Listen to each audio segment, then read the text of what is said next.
LiberalViewer presents. So, welcome to the April 28th edition of LiberalViewer Sunday Live Clip Roundup. Thanks for joining me.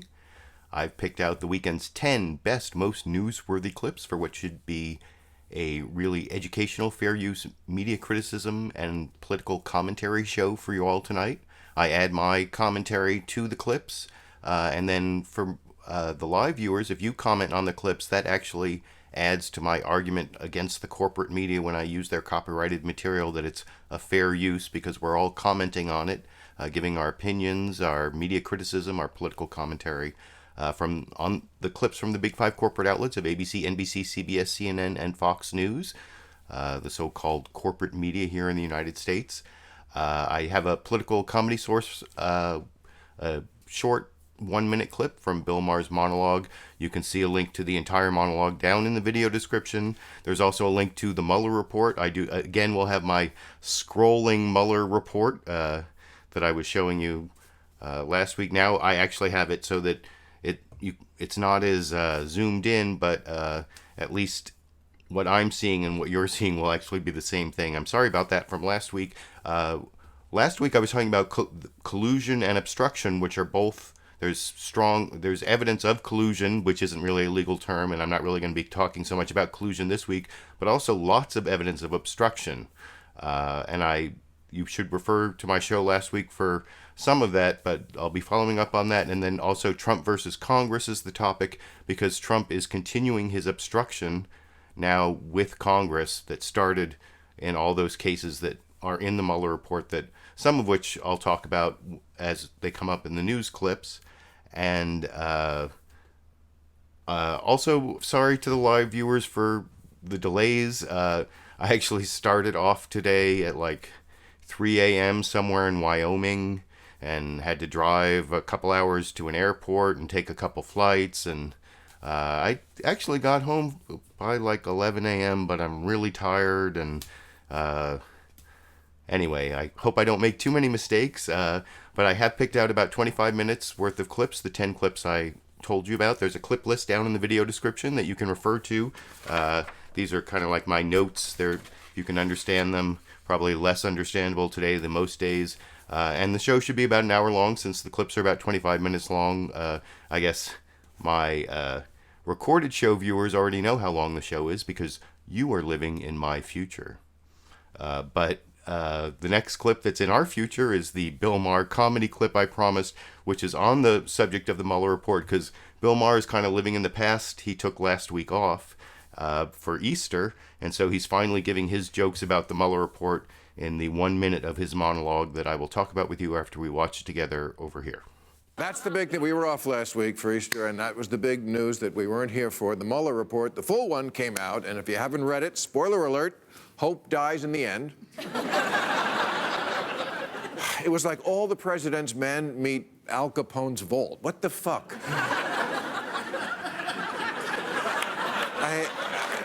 I'm going to talk about it at the end, but I did not feel good about this Mueller report. I mean, I feel different about everything, Rob. I learned a lot. 2 weeks ago, I thought laws were almost like rules. Now I know if an idiot does it, it's not illegal. Yeah, there was no prosecuting from the prosecutor, but he left breadcrumbs, because that worked out so well for Hansel and Gretel. Anyway. And that was the end of the Bill Maher monologue. And I like the the breadcrumbs joke is okay, but the analogy of breadcrumbs is pretty apt for what was in the Mueller report, and I'll be talking about that more, especially when I show you the Alan Dershowitz clip arguing with ABC legal analyst Dan Abrams on This Week with George Stephanopoulos. That's coming up in a few clips, and I'll really get into that. Apparently Trump, I'm going to show you a Trump tweet where he praised Alan Dershowitz and really savaged Andrew Napolitano for reasons that are kind of the subtext of the ABC News clip, because Andrew Napolitano, the senior legal analyst at Fox News, really ripped into Donald Trump for obstruction of justice, but that'll be later in the show. Also, I was reading the live viewer comments along the way, and I saw several people wondering why I started off the day in Wyoming. Well, you know, at the very beginning of the show, there's that LiberalViewer Presents voice. That's my daughter, although my daughter recorded that many, many years ago. She graduated high school last year and then went to a gap year program in Wyoming, and I went to see her graduation ceremony, and now she's back home. So that's why I was in Wyoming, and we left, like I said, at 3 a.m. this morning. And so hopefully I can still give you a coherent show. I did watch Meet the Press on a flight out of Salt Lake City, which was between Jackson, Wyoming, and Sacramento. So anyway, I will move on to the Meet the Press clip that I watched up in the air over Utah or Nevada or wherever it was. And it's Andrea Mitchell was in for Chuck Todd this week. And so she did the introduction and talked about Watergate and the stonewalling in Watergate and compared it to the Trump administration. And this news summary is actually closest to the topic that I picked out for the show, the Trump versus Congress topic. And I think they even say Trump versus Congress. I can't remember if it's in this clip or if it was in like the pre-show intro that Dennis Haspert, who used to be the president on 24, he does like the voiceover for Meet the Press. And now they're like the longest running show in television history, or whatever he says at the. Anyway, I'll talk about Andrea Mitchell and her live intro, and then she goes to the video package. If I look at my notes here, you'll see that she not only talks about the Watergate cover-up, and then talks about whether they're going to. The Democrats have to decide whether they're going to impeach or just investigate Trump and what's best for them. And, well, whatever. You'll see what the clip is, and then I'll talk about it with you after we watch it together over here. Good morning. I'm Andrea Mitchell, filling in for Chuck Todd. The word Stonewall has long been associated with the Watergate scandal. In one of the tapes recorded as the scandal deepened, Nixon tells his campaign director and former Attorney General John Mitchell, "I want you all to stonewall it. Let them plead the Fifth Amendment, cover up, or anything else if it'll save it. Save the plan. That's the whole point." Fighting congressional Democrats, stonewalling seems to be President Trump's whole point right now. While the Mueller report has certainly not generated a Watergate-level crisis, President Trump this week made clear he is not about to cooperate any further with Russia-related investigations. Despite the damning evidence of possible obstruction detailed in the Mueller report, Mr. Trump is sticking to his no and is vowing to fight congressional subpoenas. The president knows this playbook well. Throughout his business career, he's employed a jab and move strategy, hoping to run out the clock until the current crisis ebbs or the next one emerges.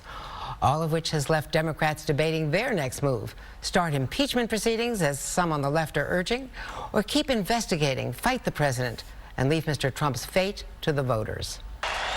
The radical, liberal Democrats put all their hopes behind their collusion delusion. At a campaign rally in Wisconsin Saturday night, President Trump on the attack. The scum that's leaving the very top of government. These were dirty cops.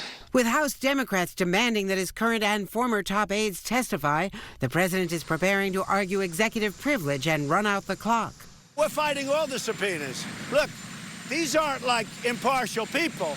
The Democrats are trying to win 2020. He's trampling on the Constitution, no doubt about it. They are doing a blockade. Democrats have subpoenaed former White House counsel Don McGahn to testify next month. McGahn is named more than 150 times in the Mueller report, emerging as a central witness to potential obstruction. After the president ordered him to fire Mueller, McGahn refused, telling then Chief of Staff Reince Priebus that the president had asked him to do crazy expletive. I never told Don McGahn to fire Mueller. If I wanted to fire Mueller, I would have done it myself. the president attacking the investigators. An attempted coup. This was a coup. They tried for a coup. Didn't work out so well. And I didn't need a gun for that one, did I? And Mr. Trump and his advisors, including his son-in-law, are downplaying Russian interference. It's a terrible thing, but I think the investigations and all of the speculation that's happened for the last 2 years has had a much harsher impact on our democracy than a couple of Facebook ads. On Friday, the FBI director made it clear Russia is working 365 days a year to undermine U.S. democracy. We're very much viewing 2018 as just kind of a dress rehearsal for the big show in 2020. The New York Times reported this week that former Homeland Security Secretary Kirstjen Nielsen was told, "Don't bring up Russian interference in front of the president." Now Democrats are divided over their next move. According to a new Washington Post ABC News poll, 56% of Americans oppose impeachment. Just 37% favor starting the process. Although 58% believe Mr. Trump lied to the public about matters under investigation by Mueller, and 47%, a plurality, say he obstructed justice. Still, on the campaign trail, Democratic candidates are beginning to push House Speaker Pelosi to act. The House should initiate impeachment proceedings. I believe Congress should take the steps towards impeachment. But Pelosi is trying to hold them off. I don't think there's big division in our caucus about this. There are some people who are more eager for impeachment, many more eager to just follow the investigation. And joining me now is Democratic President. So, I don't know. What do you think? Impeach or investigate? Up until the Mueller report came out, or I should say the Barr report on the Mueller report came out, I had been talking about how I wanted to cover the impeachment hearings, and that might still happen. There might be impeachment hearings that they don't necessarily call impeachment hearings, just they call them investigations, which was kind of the point of the last part of that last clip there. And I mean, even the Watergate investigation wasn't called an impeachment investigation. So, and I think I even saw one of the pundits saying that in a clip I didn't take. But like I said, that NBC News summary was the closest to the topic that I thought I wanted to cover the most this week from the Sunday morning news analysis shows. They did cover some other things. You'll see there won't be a CNN State of the Union news summary. No, CBS Face the Nation doesn't normally do one, but both those programs did, and also Fox News Sunday did a news summary on the synagogue shooting in Poway, outside of San Diego. I actually did a year of law school at University of San Diego before I transferred to Washington University in St. Louis, so I'm familiar with the San Diego area, and it was a synagogue shooting on Passover. I've also mentioned my Jewish ethnicity, and although I'm an agnostic atheist at this point in my life, I certainly wouldn't be going to a Chabad synagogue, but I still am disturbed by the number.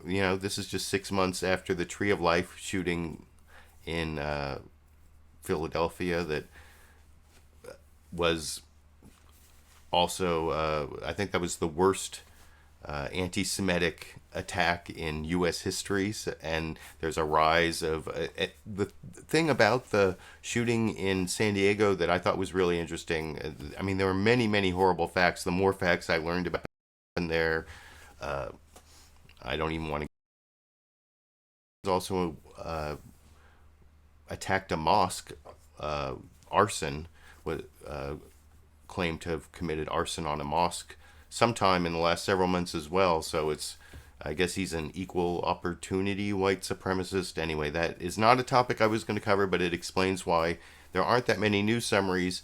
There's just the ABC one, and then the Fox News one, which I cobbled together.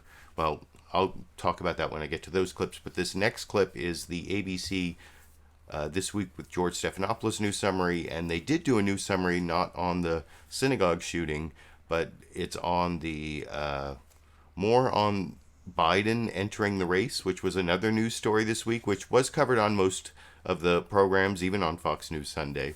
And more on the Democratic candidates. And ABC, if you look at my clip list here, you'll see that they spent a lot of time on their polling. There's a new ABC Washington Post poll, both on how what Americans think about the Mueller report and what they think about the Democratic candidates, and that's all in this 90-second news summary from ABC's This Week with George Stephanopoulos over here. Good morning and welcome to This Week. As we come on the air, some headlines from our brand new poll with the Washington Post. Despite a strong economy, the president's approval rating still below 40%, with a career average the lowest on record for modern presidents. And just over a week since the release of the Mueller report, a majority of Americans find it fair and even-handed.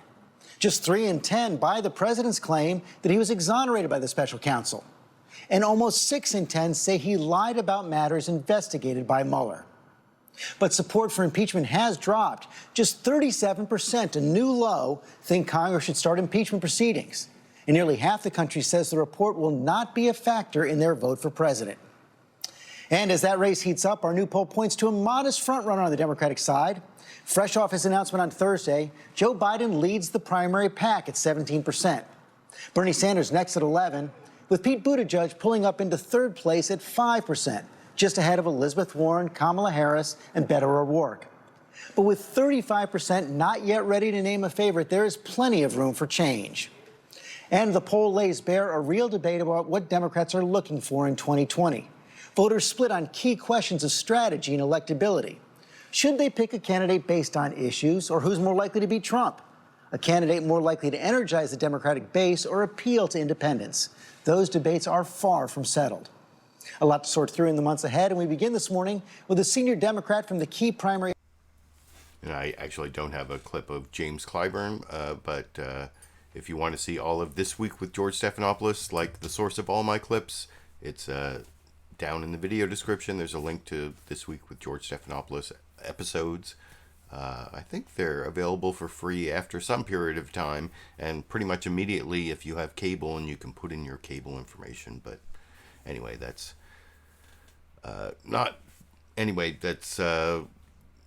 something that I guess means I have cable privilege, and maybe I shouldn't assume everyone has cable privilege, but sorry about that if you don't have cable privilege. But I'm sharing the clips with you that I have gained from my cable privilege. So I guess I hope that's good enough for you. But I kind of, criticized that ABC news summary, I think, before I showed it, for focusing on, they did talk about voter response, or the way they showed their polling results of how Americans think of the Mueller report, and then they talked about the Democratic candidates, but they didn't really talk about how Trump is threatening to obstruct Congress, like in the NBC News Meet the Press news summary.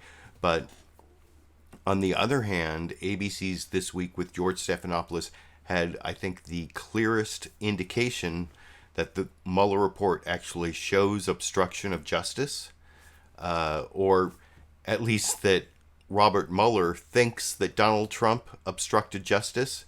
Well, and it also starts with a little introduction from George. This next clip I'm going to show you starts with a introduction from George Stephanopoulos talking about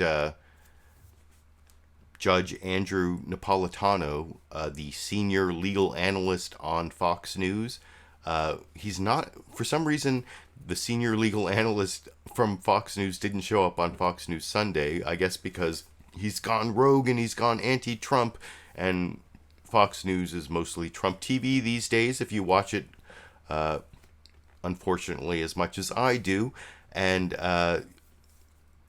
you'll see Alan Dershowitz here also defend Donald Trump, and he did this similarly attacking Judge Andrew Napolitano on Saturday somewhere, I think on Fox News, because Alan Dershowitz appears on Fox News a lot. And so Donald Trump tweeted yesterday, thank you to brilliant and highly respected attorney Alan Dershowitz for destroying the very dumb legal argument of Judge Andrew Napolitano. See, judge is in quotation marks, of course. And then down here, I don't know if you can see in the smaller type at the bottom, it says, "Ever since Andrew came to my office to ask that I appoint him to the U.S. Supreme Court, and I said no, he has been very hostile. Also asked for pardon for his friend," I don't know who the friend is, "a good pal of low-rating Shepard Smith." And if you watch Fox News as much as I do, you know Shepard Smith is like the 1 hour when Fox News tells the truth.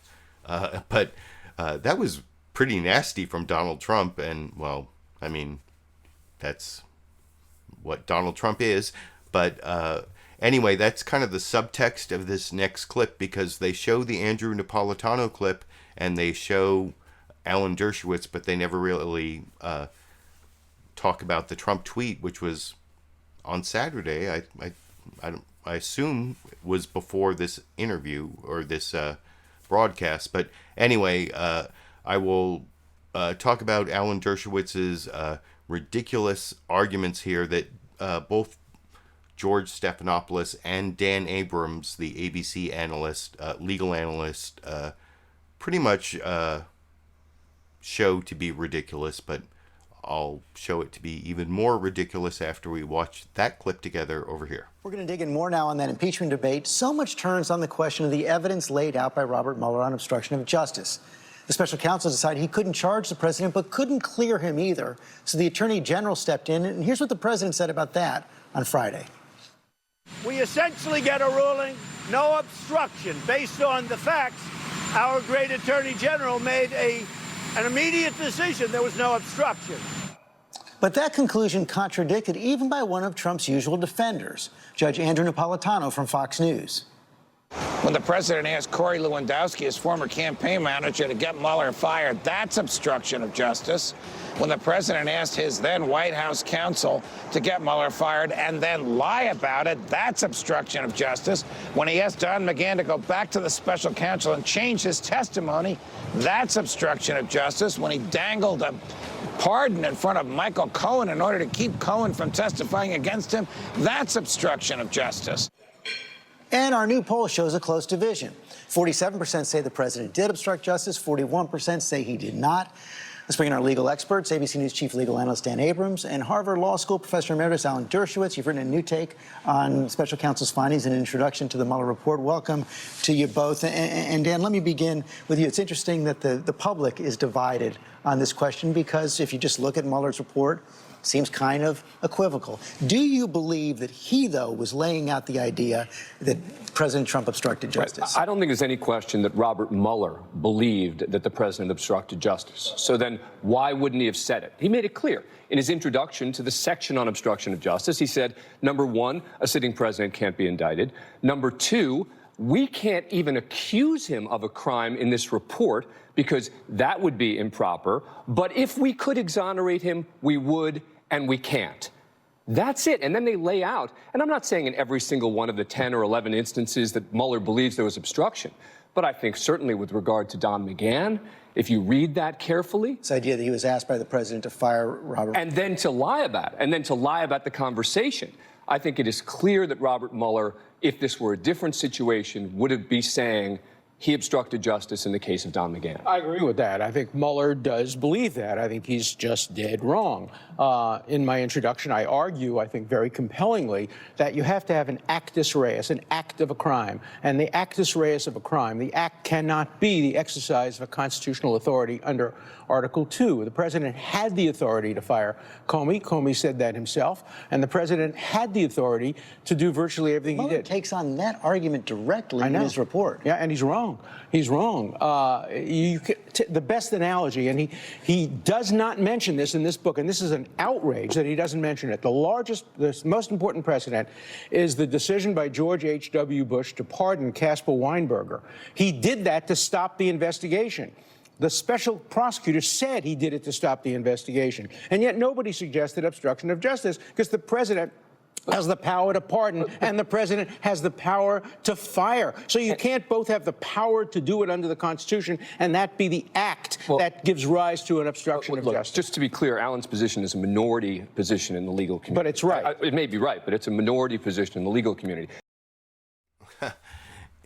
Well, good on Dan Abrams of ABC there for pointing out that Alan Dershowitz's opinion on obstruction of justice is a minority opinion, but it's not just a minority opinion, it's a ridiculous opinion. It's saying that if you have a legal right to do something, it can't be obstruction of justice.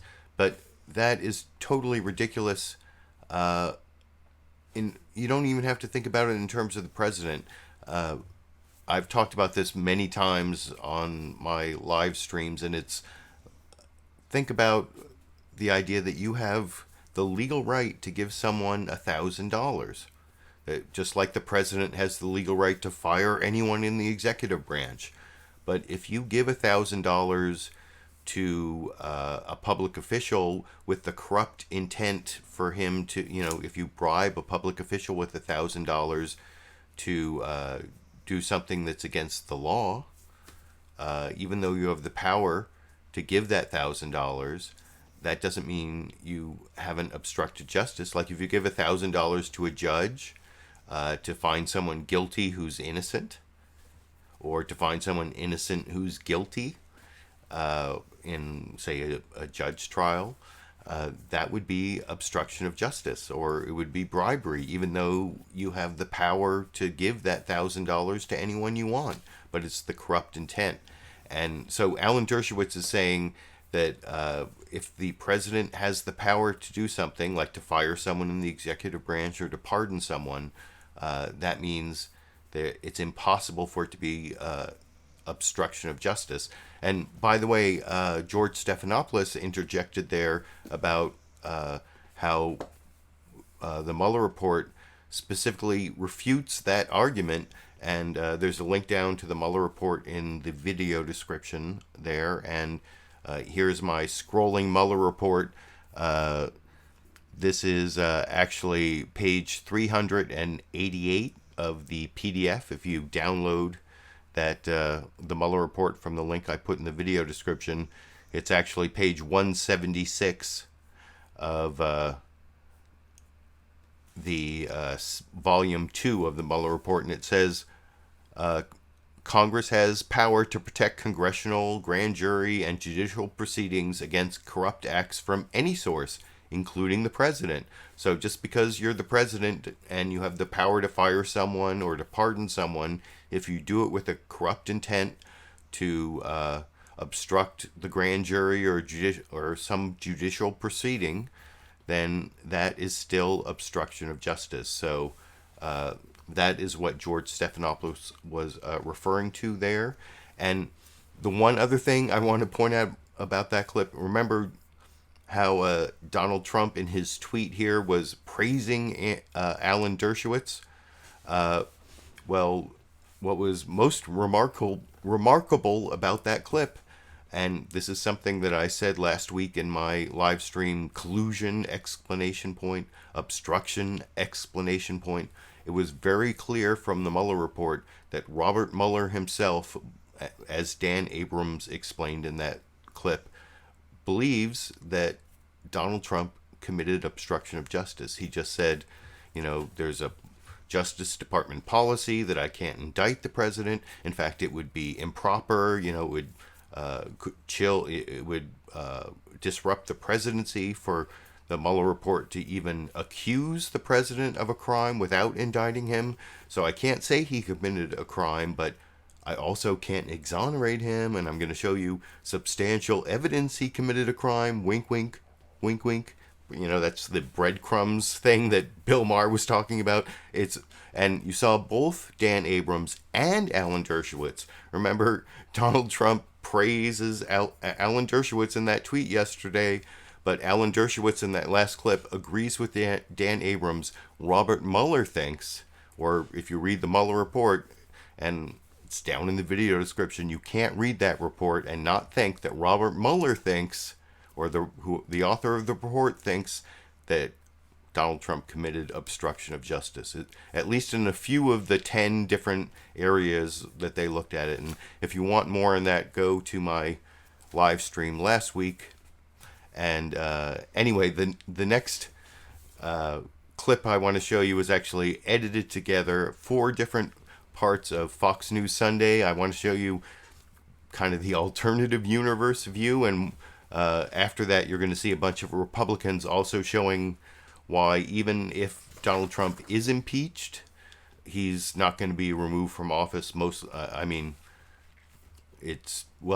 president has ever been removed from office. If you have a copy of the Constitution, and by the way, I send to anyone who gives me a $5 contribution with the shipping address at the PayPal link down in the video description, or a $5 monthly contribution on Patreon at the link down in the video description, you get this weatherproof vinyl sticker, #LiberalViewer sticker, and at the $10 level you get the sticker plus this Constitution. And then if you read this Constitution, you know that it takes 67 senators to remove a president. But impeachment isn't removal. Impeachment just takes a majority of the House of Representatives. And I definitely believe that the House should investigate Trump and go all the way to impeachment if necessary, or build public support. And because you saw in the ABC polling, it's at like most people think that Trump lied, and most people think the Mueller report didn't clear Trump, but I think it's only 37% for impeachment, and that will come up in later clips. But anyway, in the alternative universe of Fox News, in these 4 clips I've cobbled together here, they never mention obstruction of justice. You'll never hear them. They let Trump get away with saying no collusion, no obstruction of justice. And Chris Wallace, the host of Fox News Sunday, he even says, yep, Mueller report said no collusion, even though the Mueller report specifically said, we're not talking about collusion because that's not a legal term. We're talking about conspiracy to commit a crime with the Russians who hacked. But there was plenty of evidence of collusion, again, which I talked about last week on my episode analyzing the Mueller report. But like I said, that never comes up. Obstruction of justice never comes up, and they even claim there's no evidence of collusion in this very dishonest mix of 4 different. There are a couple like teasers of what's coming up, and then because they never even really they cover the synagogue shooting, but they never really cover Trump's obstruction of justice other than in this really circuitous pro-Trump way that I'll talk about a little more after we watch this series of 4 clips I edited together over here. Coming up, President Trump says he'll fight Democrats over investigations in Congress. We finish, no collusion, no obstruction, right? Then I get out the first day, they're saying, let's do it again. And I said, that's enough. We'll ask our Sunday panel about the high-stakes subpoena battle. When we come back, Democrats keep investigating the president after the Mueller report, but Mr. Trump says he's ready to take them to court. Corruption at the highest level, a disgrace. Spying, surveillance, trying for an overthrow. And we caught him. We caught him. President Trump accusing his opponents of attempting a coup to overturn his victory in the 2016 election. And we're back now with the panel. Well, Carl, I understand the president's outrage. The Russia investigation put a cloud over his presidency for the first 2 years, and apparently there was no collusion. But as a political matter, does it make sense for him to keep hitting the Mueller report as much as he did this past week, or should he move on to other issues? Okay, I want to move on because if the president isn't too interested in moving on, as Carl pointed out, neither are Democrats, who want to keep investigating the president, who indicates he's going to fight every subpoena and take him to court. Here was some of that back and forth this week. We're fighting all the subpoenas. Look, these aren't like impartial people. The Democrats are trying to win 2020. It's impossible to hold him accountable if we don't get any information, and he's trampling on the Constitution, no doubt about it. Congressman Chaffetz, I know you think that House Democrats are playing politics here, but the fact is that at some point, maybe it'll be 21, maybe 25, whenever, there is going to be a president who's a Democrat in the White House. Do you worry at all that by this president refusing every subpoena, every request for a document, every request for a witness, that it's going to do damage to congressional oversight?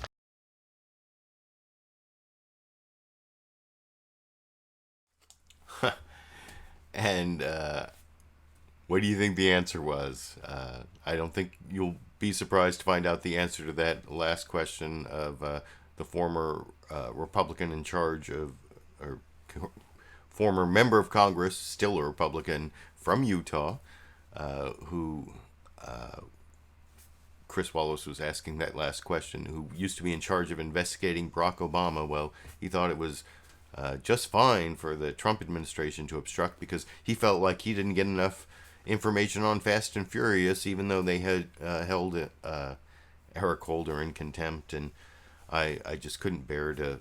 He's not in Congress anymore, so I don't have to show his clip or even say his name. So I do have to say the name of the...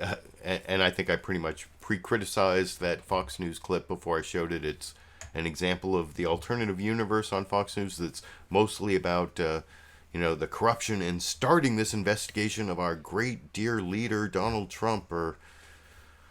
And as did you notice how over in the previous clip on ABC, you got to see the Fox News senior analyst, judge Andrew Napolitano, but somehow he didn't show up on Fox News, even though he's the senior legal analyst, and the words obstruction of justice never appeared, as I said before I showed the clip.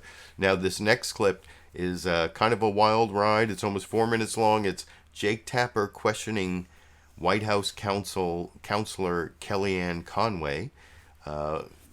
She's a perennial favorite, or... I notice every now and then I see some viewer comments that they, look away, look away. I mean, she's not Medusa. She's not going to turn you to stone, but she is going to turn you around a little, and she tends to turn around the questioners. I think Jake Tapper does a pretty good job of trying to stick to his question. If you really want to see a runaround, go to the CNN State of the Union link down in the video description to the whole interview, and listen to Jake Tapper try to get her to say that Donald Trump's response to Charlottesville 2 years ago was not perfect. Not perfect. She would not say that. But it took... I'm not going to show that clip because, like I said, it came from the synagogue shooting, and then Kellyanne Conway brought up the Charlottesville thing that Joe Biden also brought up in his announcement video, and I'm not covering all that, although that was very interesting. But here is Kellyanne Conway talking about whether it's my topic of Trump versus Congress. Is the Trump administration going to invoke executive privilege basically on everything, as you saw in the Fox News clip, but specifically on Don McGahn testifying, and then it goes into a larger discussion of the Mueller report I will talk about with you after we watch that clip together over here. Right. The House Judiciary Committee subpoenaed former White House counsel Don McGahn to testify in its obstruction of justice investigation. Barr has said there is no obstruction, but the House is looking into it. The president did not claim executive privilege when McGahn spoke to the special counsel. Is the president going to try to block McGahn from testifying before Congress? Is he going to try to assert executive privilege? Executive privilege is always an option. It's always on the table. But Don McGahn has already talked under oath for 30 hours. And this is just presidential harassment. So he is going to... Is he going to block McGahn from... I didn't say that. I said it's his right. But those who are subpoenaing different individuals are trying to push aside the fact that we have an entire Mueller investigation that lasted 22 months, cost about $30 million. That is the expansive, somewhat expensive, definitive, and conclusive investigation. No crime was charged. No indictment was referred. Whoa. And if there are lots of crimes charged, just not against President Trump. Oh, come on. That was supposed to be the big fish here. I think this entire investigation, as your graphic said for 2 years... His national security advisor, his campaign chairman, his deputy campaign chairman, his former fixer and White House campaign advisor, George Papadopoulos. No, not the president. I've never met George Papadopoulos. You said no crimes were charged. No. 33 people and entities that have had been already charged. happened before the Mueller report, and you know that. So let's not pretend that the Mueller report... report part of the Mueller investigation. Did not land like a big thud and was not excruciatingly disappointing for many people who were hoping that Mueller would finish the job I'm Hillary sure it couldn't was, do. but I'm just saying you said there were no charges, no criminal charges. No, I like page 2 of volume 1, where they're talking about Russian interference in the election, but they talk about how it was unaided by the Trump campaign and unsuccessful in influencing the election result. You've got Hillary Clinton. True. They also never said to that be the president this campaign week. expected that it would help them electorally. Not the campaign I ran to a successful conclusion. I would never have talked to a Russian knowingly. And I was talking to people in Yeah, but people that were in the Michigan. campaign talked to Russians knowingly, not you, but people in the campaign. Well, I think that's important, and not Donald Trump, and not a lot of folks who are still close to him. No, and- but and Jared helping in Kushner this and Donald government. Trump Jr. and That's Paul all, Manafort. But again, that's all in the Mueller report. Right. And what is the result of that? No crime, no criminal conspiracy, no collusion, no help from the Russians that amounted to anything. So I think people are upset with Mueller and his investigators, people who are banking on them to do their partisan bidding. And Mr. Mueller, as you've all held him up, nonpartisan, conclusive, and the Mueller report makes very clear that, including with Don McGahn's testimony, that this president and his administration never obstructed, impeded, or interfered with the Mueller investigation That's whatsoever. not at all what he he said. said that they were able to do, the Department of Justice He felt said he they wouldn't. were able That's to do. that's not true about That is what the Barr memo says, that they were able that to they do wouldn't their charge a sitting investigation. president because they're going by the OLC I memo. think they're He upset with Mueller that Mueller didn't interview the president, that only one question. Mueller very clearly, even according to Republican lawyers, conservative Republican lawyers, kicked this to Congress to discuss whether or not there was obstruction. There's a comment. You're right. There was no criminal conspiracy proven. Absolutely 100%. That's more than a footnote. And I'll say it a million Pretty times. big conclusion. But what you just said about They obstruction didn't kick is it not to accurate. Congress. They commented about separation of powers. Congress doesn't have to take this up. They Why want do to you take think it he- up why do you because think he commented? they want to do Why do you impeachment think on he brought up the infrastructure. They want to separation do of drag powers? the presidency down, Okay. not drug pricing. He brought up Congress. Yeah. Because he knows that this Congress would be hungry anyway to try to relitigate and reinvestigate. Look, they have a decision to make. Where's the public appetite, or indeed the political currency? The public, trying according to the latest poll I indict or saw, and then impeach we have this to go, president? is they do not want the president to be impeached, and they also think the president lied. And Kellyanne Conway, I'm afraid. And he didn't. And so, and he submitted to answering questions. And I think people are upset with Mueller that he ended the investigation when written he did, answers on didn't one interview the subject. president, didn't charge a crime, and people had promised, including on your network days before, that there would be criminal conspiracy collusion. Okay, Kellyanne Conway, thank you so you. much. We always appreciate it. My next guest is a Democratic 20. So that was a pretty great cross-examination from Jake Tapper there. My main criticism would be on the collusion front, that he did clarify a little with the criminal conspiracy part, although he did let her get away with many.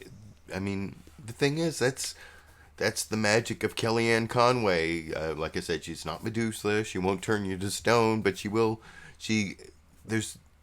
I don't know. It's kind of like what Donald Trump, or at least his presidency, has been like for me, is that there's so many lies. You can't respond to every single lie. Some of the lies it's like choo, choo, choo, choo, choo, choo, choo.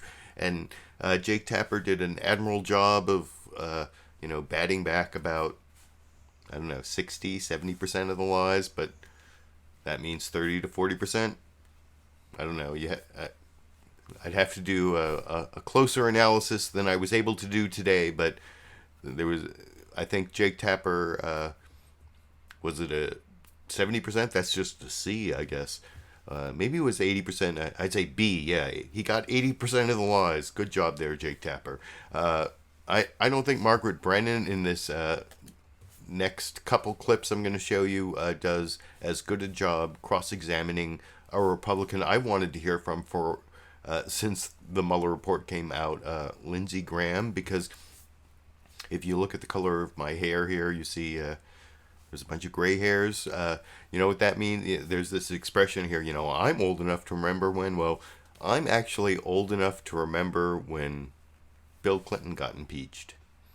And I can remember a much younger Senator Lindsey Graham back in the House when he was one of the House members in charge of impeachment. And he said some things that are totally antithetical to his support of Donald Trump right now.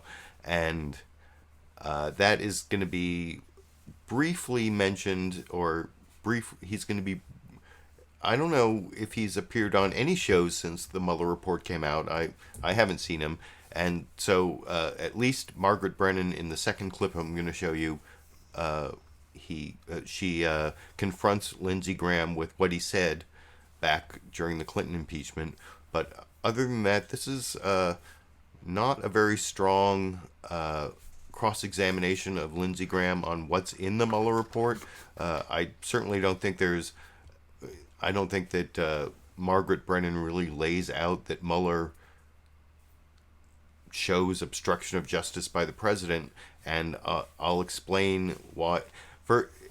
You'll see here that Lindsey Graham claims that if he tries to obscure what Donald Trump did when he told his counsel to fire Robert Mueller. And I'm going to show you, I'm going to go back to my scrolling Mueller report after this clip to kind of refute what Lindsey Graham says in this first clip. And I'll talk about that with you a little more after we watch together over here. For this week. Right. Attorney General Barr will be answering questions for the first time really in detail about the Mueller report. I know you've said you're done with it. Pretty much. But what is it that you're going to try to focus in on with this hearing? Well, he gave a 4-page summary. Does the report support his summary? Does the report actually indicate there was no collusion between the Trump campaign and the Russians? I think the idea that this president obstructed justice is absurd. He turned over 1 million documents to the special counsel. Almost everybody around him testified. I can't think of one thing that President Trump did to stop Mueller from doing his job. He never claimed executive privilege. From my point of view, I've heard all I need to really know. Now I want to look at and find out how all this happened. But on that point of attempting to obstruct justice or not, the president seems to want to continue to litigate this because he came out this week and said and denied that he had ever thought or told anyone to fire Don McGahn, the White House counsel. But that directly contradicts sworn testimony that was in the Mueller report, where Don McGahn said he almost quit. He was so pressured to fire the special counsel. Well, who do you believe? I think it's just all theater. It doesn't matter. I don't care what he said to Don McGahn. It's what he did. The president never obstructed. It doesn't matter to you that the president is changing a version of events, or perhaps some would say lying. If you're going to look at every president who pops off at a staff and, ask him to do something that's maybe crazy, then we won't have many presidents. But in terms of the firing, this was Don McGahn, the White House counsel, being pressured to fire the special counsel. But he didn't. I don't care what they talked about. He didn't do anything. The point is the president did not impede Mueller from doing his investigation. And it doesn't trouble you that the president is changing his version of events? I don't care what happened between him and Don McGahn. Here's what I care about. Was Mueller allowed to do his job? And the answer is yes. Name one thing that they did to stop Mueller from doing his job. And if you can't, then there's no obstruction. Will you call him again to testify? Not me? No, I'm done. What about the special counsel? I'm not going to relitigate it. I don't know how clear I can be, Margaret. It's over for me. He didn't collude with the Russians. Obstruction of justice in this situation is absurd. I fought hard as hell to make sure Mueller could do his job. I introduced legislation to make sure he couldn't be fired. It's over. But in terms of this report, it was not. And the next part of that interview I cut out where they talk about where Lindsey Graham actually asserts himself and says things that Donald Trump doesn't say, that he says that Russia did try to interfere in the election, and they talk about how Jared Kushner claimed it was just a few Facebook ads, and that's not true. There was also the hacking of John Podesta, the campaign manager for Hillary Clinton, and Hillary Clinton's emails herself, and how Republicans would be really upset if that happened to someone on their side, which kind of reminiscent of what you saw in that Fox News Sunday 4 clips I put together, where that was the really scary thing about it, is what if it happened, when there was a Democratic president? But anyway, I'm going off on a tangent there. But I don't think that Margaret Brennan did a really great job of cross-examining that argument from Lindsey Graham. I mean, has Margaret Brennan... I kind of criticized Bob Schieffer last week for apparently not having read the Mueller report, and Margaret Brennan I assume she has read the Mueller report, but why doesn't she point out here? This is from my scrolling Mueller report, and there's a link to this document here from the Justice Department in my video description that you can download yourself, and this is page 223 of the 448-page PDF, or also page number 11 of Volume 2 of the Mueller report, and its attempts and endeavors. Section 1512C2 covers both substantive obstruction offenses and attempts to obstruct justice. Under general principles of attempt law, a person is guilty of an attempt when he has the intent to commit a substantive offense and takes an overt act that constitutes a substantial step towards that goal.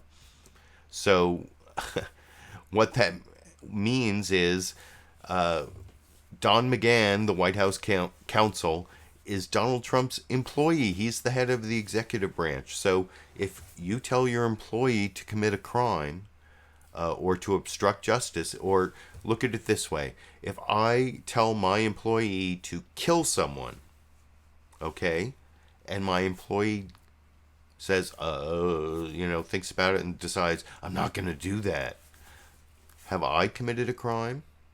Well, yeah, I have solicited someone to commit murder, and that's a crime even if whether or not they do it, because that's the way the law is written. And it's the same thing for obstruction of justice. And I saw in the live comments someone is asking why Lindsey Graham was wearing an Air Force pin. Well, he used to be a JAG officer in the Air Force, a JAG, an Air Force lawyer. If you watch the whole JAG series, I never watched that series, but the point is, Lindsey Graham is a lawyer, and he knows that attempting to obstruct justice, to order your employee to fire Robert Mueller with corrupt intent, which is one of the, if you look at my live stream last week of the 10 instances that telling Don McGahn to fire Robert Mueller, that was one of the strongest instances of obstruction of justice, according to Robert Mueller, apparently, if you read what it says in the Mueller report. And anyway, Margaret Brennan didn't really do a great job of cross-examining Lindsey Graham on that, but at least she did show Lindsey Graham much younger back in, what is it, let me look at my notes here, 1999. This is when I also didn't have all these gray hairs or whatever, but I am old enough to remember I was already a lawyer at this point, and I remember the Clinton impeachment very clearly, and I remember Lindsey Graham as he appears in this clip, which Margaret Brennan, at least I've been waiting for someone to cross-examine Lindsey Graham on how can he support Trump against impeachment after the Mueller report, given what he said back in 1999, and I'll talk about that a little more with you after we watch together over here. I also want to ask you about some of the remarks you have made in the past, because we know as Democrats start talking about the details of the Mueller report, combing through it and already calling for impeachment proceedings to begin against the President of the United States. Here's what you said back in January of 1999 when you were helping to lead the impeachment of President Clinton. The point I'm trying to make is you don't even have to be convicted of a crime to lose your job in this constitutional republic if this body determines that your conduct as a public official is clearly out of bounds in your role. Thank God you did that. Because impeachment is not about punishment. Impeachment is about cleansing the office. Impeachment is about restoring honor and integrity to the office. Do you agree? I was a lot younger. But it sounds like some of what you're characterizing here, saying everything in the Mueller report, it may not be great, but it doesn't reach the level of being able to prosecute. That's different from what you described there, which was to say behavior of a president, the cleansing of an office is important. It's got to be a high crime of misdemeanor, not defined by the prosecution team, but by a political body called the House of Representatives, approved by the Senate. So there was an article of impeachment against President Clinton for lying under oath about having sex with Monica Lewinsky. I voted against that because I believe a lot of people would lie to protect their family if they were blindsided about an affair. So I didn't want that to become a high crime or misdemeanor.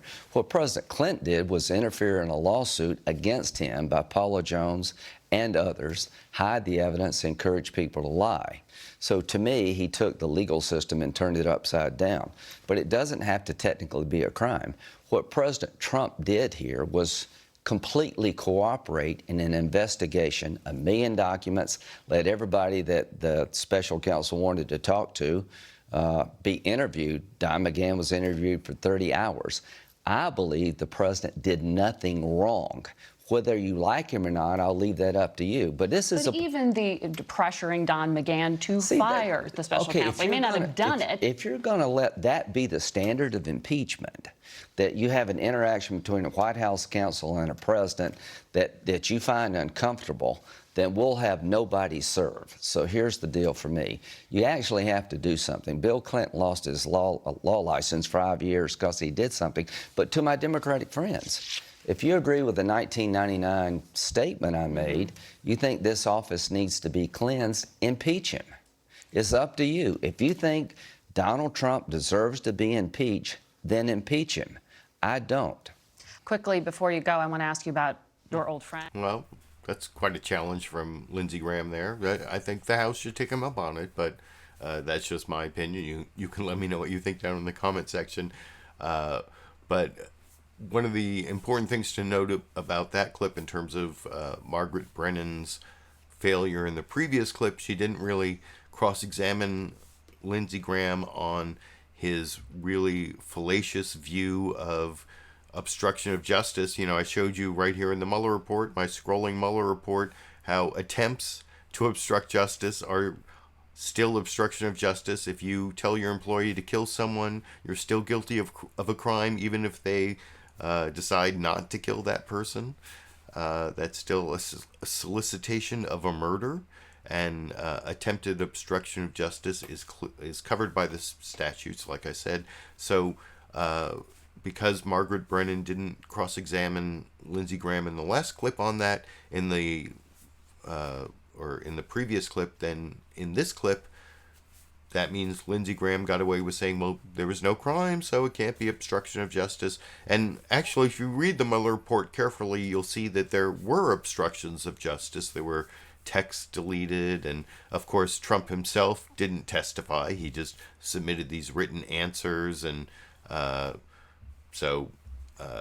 and that came up in Jake Tapper. That was one of the things that Jake Tapper actually swatted back when in his interview of Kellyanne Conway. But I want to show one more Republican before I finish up with Amy Klobuchar as the Democrat in the Trump versus Congress thing. But Lindsey Graham, his only worry is getting attacked on the right from someone who is Trumpier than he is. That's why he's being so Trumpy.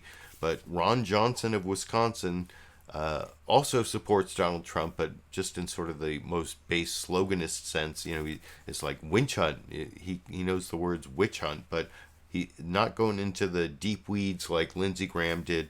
But remember your Constitution. If you want to actually remove Trump, you need 67 senators. And one of those is going to have to be Ron Johnson of Wisconsin, because Wisconsin is a swing state.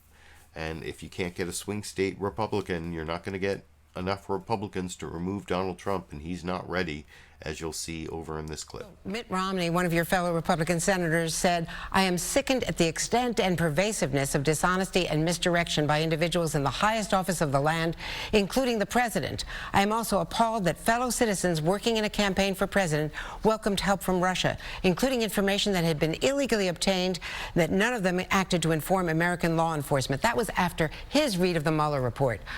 Why haven't you and other Republican senators reacted as he reacted to the Mueller report, especially on obstruction?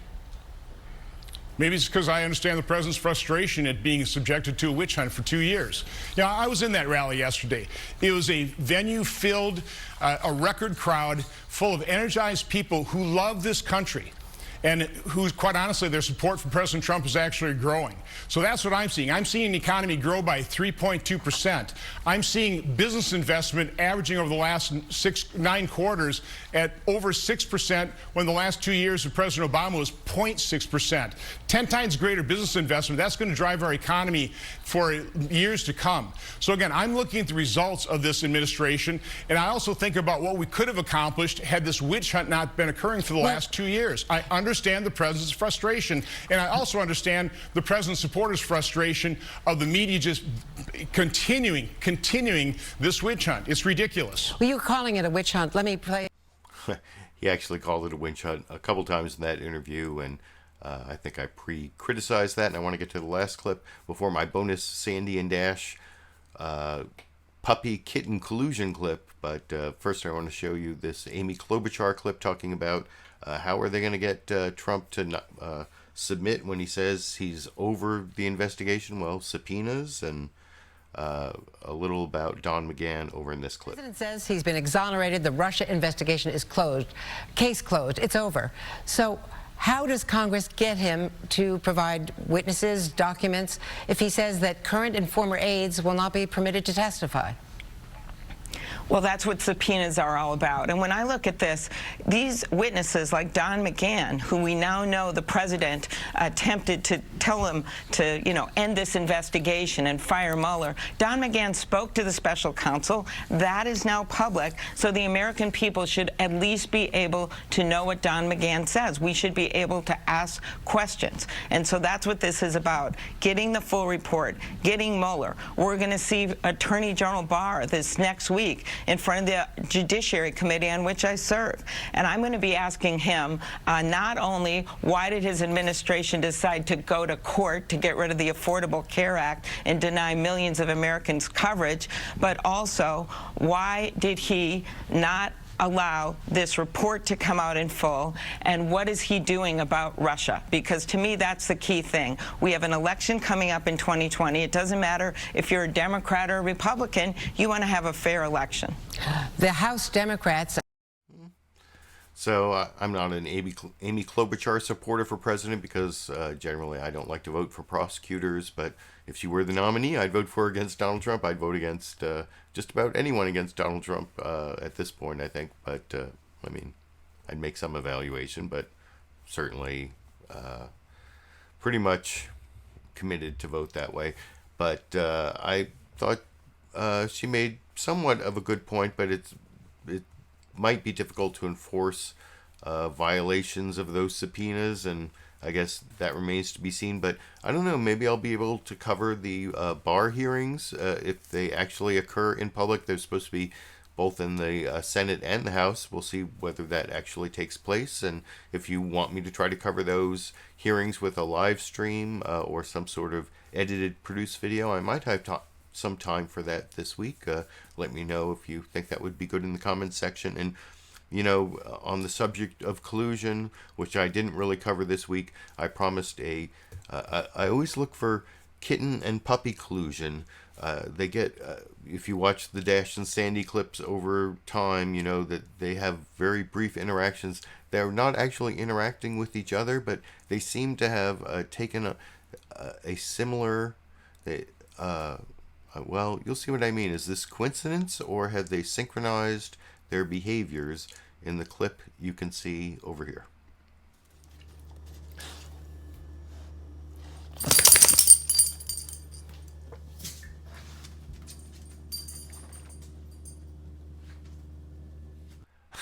So that's the Dash and Sandy clip.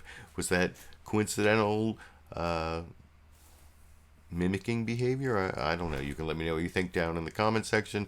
I'm very, very tired. I have to finish the show, so thanks for joining me. I hope you appreciate all the time I spent picking out these top 10 clips from the Sunday morning news analysis shows. I will be back next week and every week for the foreseeable future, and until, or maybe I'll cover the Barr hearings. Let me know if you want me to do that, and until then, or until next week, I guess I'll be seeing all of you around the internet.